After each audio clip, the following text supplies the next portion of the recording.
So hello guys, welcome to asamitu.in. আজি আমি আপোনালোকৰ বাবে লৈ আহিছোঁ আসাম কাৰেণ্ট এফেয়াৰ্ছ উইকলি মক টেষ্ট অৰ্থাৎ উইকলি কাৰেণ্ট এফেয়াৰ্ছৰ কুইজ 17 মে আৰু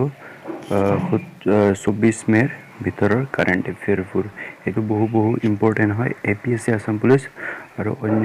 গভৰ্ণমেণ্ট কম্পিটিটিভ এক্সামৰ কাৰণে। সো ভিডিঅ'টো শেষলৈকে চাবলৈ নাপাহৰিব। সো ভিডিঅ'টো আৰম্ভ কৰোঁ। So question number 1 কোৱা হৈছে Deepkobin is a antibody detection based kit developed by which of the following organization অৰ্থাৎ Deepkobin এটা antibody detection based kit হয় হেতু কোনে ডেভেলপ কৰিছে কোনটো অৰ্গানাইজেচনে ডেভেলপ কৰিছে অপচন এ দিয়া আছে ISRO অপচন বি দিয়া আছে DRDO অপচন সি দিয়া আছে HAL অপচন ডি দিয়া আছে BHEL সো এটো এটা রিসেন্ট কারেন্ট এফেয়াৰ্সৰ কোৱেশ্চন হয় এটো নিউজত আছিল এটো ডেভেলপ কৰিছে অৰ্থাৎ ডেভেলপ কৰিছে DRDO অৰ্থাৎ অপচন বি টো হ'ব correct answer so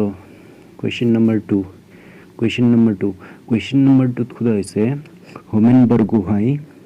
who recently passed away was a award winning writer and journalist of which state অৰ্থাৎ হোমেন বৰগোহাঁই ডাঙৰীয়া তেওঁ এজন বৰ্তমান কিছুদিনৰ আগত তেওঁ ঢুকাইছে তেওঁ এজন এৱাৰ্ড উইনিং ৰাইটাৰ আৰু জাৰ্নেলিষ্ট আছিল তেওঁ কোনটো ষ্টেটৰ পৰা বিলং কৰে হেতু খুদা হৈছে অপচন এ দিয়া আছে অৰুণাচল প্ৰদেশ অপচন বি দিয়া আছে আসাম অপচন সি দিয়া আছে মহাৰাষ্ট্ৰ অপচন ডি দিয়া আছে বিহাৰ সো আমি সকলো জানো ইয়াৰ এনসাৰটো হ'ব অপচন বি আসাম নাও কোৱেশ্চন নম্বৰ 3 তক বড়ো কোৱেশ্চন নম্বৰ 3 খুদা হৈছে which state has proposed to control microfinance by the way of a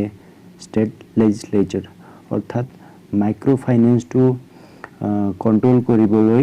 কোনে প্ৰপ'জ কৰিছে কোনটো ষ্টেটে প্ৰপ'জ কৰিছে এইটো আমাৰ নতুন মুখ্যমন্ত্ৰী ডাঙৰীয়াই মাইক্ৰোফাইনেন্সৰ কন্ট্ৰোল কৰিবলৈ অলপ দিন আগতে এটা মানে এনাউন্সমেন্ট কৰিছিলে সো ইয়াৰ কাৰেক্ট আনসাৰটো হ'ব অপচন এ আসাম নাও কোৱেশ্চন নম্বৰ 4 question number 4 खुदा होइसे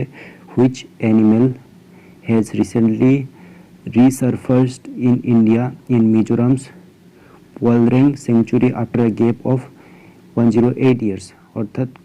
ইয়াত এটা এনিমেলৰ নাম খুদা হৈছে যোনটো মানে এনিমেল 108 বছৰৰ পিছত মানে ভাৰতত দেখিব পোৱা গৈছে 108 বছৰৰ গেপৰ ভিতৰত মানে সো হেতু দেখা পোৱা গৈছিলে মিজোৰামৰ পোলৰেং সেঞ্চুৰীত হেতু এনিমেলটোৰ নাম খুদা হৈছে সো হেতু এনিমেলটোৰ নাম হৈছে দৰিয়া foam nesting tree frog so question number 5 ত খুদা হৈছে which institution has set up a dedicated portal COVID to track aid coming from individual organization so ইয়াত কোৱা হৈছে কোভিড নামৰ এটা পোৰ্টেল মানে ওয়েবসাইটটো মুকলি কৰা হৈছে য'ত মানে ডোনেশন খিনি ইন্ডিভিজুৱেলৰ কোৰ পৰা আহিছে হেতু ট্ৰেক কৰিবলৈ ডোনেশন বোৰ ট্ৰেক কৰিবলৈ এটা ওয়েবসাইট লঞ্চ কৰা হৈছিল কোভিড নামৰ হেতু কোনটো অৰ্গানাইজেচনে লঞ্চ কৰিছে হেতু কিছুদিনৰ আগতে লঞ্চ কৰা হৈছিল এটো নিউজত আছিল সো ইয়াৰ কাৰেক্ট আনসাৰটো হ'ব option D নীতি আয়োগ now question number 6 ত খুদা হৈছে কুণ্ডলি proposed reserve forest where 18 elephant have recent died is situated in which state অৰ্থাৎ কিছুদিনৰ আগতে আপোনালোকে খবৰ পাইছিলে যে অসমৰ এটা জায়গাত মানে 18টা এলিফেন্টৰ একেলগে মৃত্যু হৈছিল সো এটো খুদা হৈছে হেতু কুণ্ডলি proposed reserve forest য'ত মানে 18টা এলিফেন্টৰ মানে মৃত্যু হৈছিল হেতু কোনটো ষ্টেটত আছে সো এটো আমি সকলোৱে জানো অপচন সি ইয়াৰ হ'ব কাৰেক্ট আনসাৰ আসাম নাও কোৱেশ্চন নম্বৰ 7 ত খুদা হৈছে জলেৰো crater whose image have been captured recently is a crater in which astronomical body so এটো এটা ইন্টাৰনেশ্যনেল কাৰেন্ট এফেয়াৰ্স হয় ইয়াৰ কাৰেক্ট আনসাৰটো হ'ব option C March Now, question number 8 ত খুদা হৈছে who among the following elected as the member of Badminton World Federation অৰ্থাৎ তলত দিয়া ভিতৰত কোনজন badminton world ফেডাৰেশ্যনৰ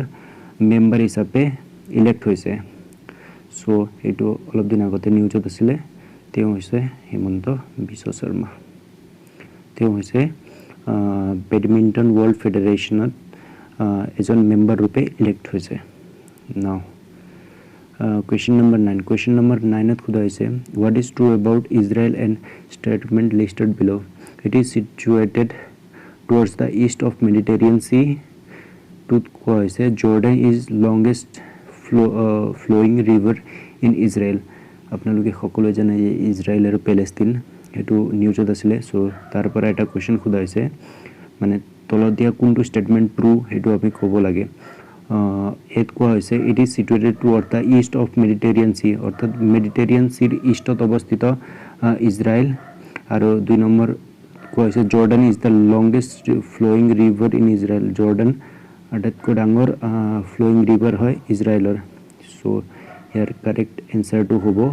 option C both A and B now question number 10 question number 10 ত কোৱা হৈছে who among the following crosses 1 million followers mark on Twitter and become the first Assamese to do so অর্থাৎ টুইটাৰত অসমৰ 1 million cross কৰা অসমৰ প্ৰথমজন মানুহজনৰ নাম কোৱা হৈছে সো অপশন এ আছে জুবিন গাৰ্গ অপশন বি আছে পাপন অপশন সি আছে সৰ্বানন্দ সোণোৱাল অপশন ডি আছে হেমন্ত বিশ্ব শৰ্মা সো ইয়াৰ কাৰেক্ট আনসাৰ টু হ'ব option D Hemanta Biswa Sarma so যদি আপুনি কোনো ধৰণৰ গভৰ্নমেন্ট এক্সামৰ প্ৰিপাৰেচন কৰি আছে তেন্তে আপুনি গম পায় যে কাৰেন্ট এফেয়াৰ্সটো কিমান ইম্পৰ্টেন্ট এটা বস্তু সো যদি আপুনি এপিএসসি হোক আসাম পুলিচ হোক বা কোনো ধৰণৰে কম্পিটিটিভ এক্সামত প্ৰেক্টিস কৰি আছে সো আপোনালোকক কাৰেন্ট এফেয়াৰ্সটো বহুত জৰুৰী তাৰ পৰা বহুতো কোৱেশ্চন আহে সো আপোনালোকক কাৰেন্ট ডেসক্ৰিপচনত এটা লিংক দিয়া হৈছে হেতু লিংকত ক্লিক কৰিলে আপুনি এইটো ওয়েবসাইটত খোল খাব assamito.in ৰ হয় এটো সো যদি আপুনি লিংকত ক্লিক কৰিব নোৱাৰে তেন্তে আপুনি ডাইৰেক্ট গুগলত টাইপ কৰিব এটো ওয়েবসাইটত আহিব পাৰিব ইয়াত আপুনি দেখা পাব যে ডেইলি আপডেট কাৰেন্ট এফেয়াৰৰ ডেইলি আপডেট দেখা পোৱা যায় ইয়াত ডেইলি আপডেট দলা হয় ইয়াত চাওক পাৰিব আপোনালোকে ডেইলি আপডেট এটো 28 মে হৈছে 27 মে এনেকৈ